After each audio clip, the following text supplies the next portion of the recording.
మోకీలు నుండి వచ్చే నొప్పి మోకీలు లోపల నుండి వస్తుందా లేక వేరే కారణాలలో వస్తుందా అనేది one of the common confusion. అయితే మోకీలు ఒక కాంప్లెక్స్ జాయింట్. దాని లోపల ఉండే స్ట్రక్చర్స్ లో డ్యామేజ్ వచ్చినప్పుడు డెఫినెట్లీ అక్కడి నుండే వస్తుంది. కానీ దాంతో పాటుగా పర్టికులర్లీ యంగర్ పేషెంట్స్ లో muscle issues are very common. Quads అనేది తొడకి ముందు భాగంలో ఉంటుంది.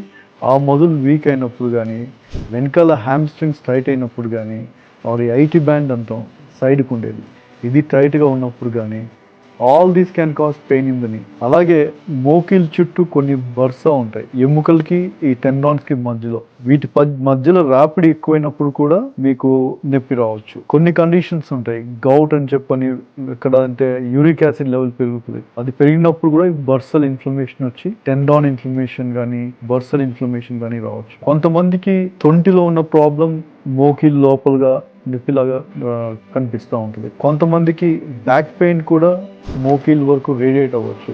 సో ఈ మోకీల్ నొప్పి కరెక్ట్గా జాయింట్లో వస్తుందా లేకపోతే వేరే ఏ కారణాలలో వస్తుందా అని తెలియాలంటే compulsory you should get examined by a good orthopaedic surgeon.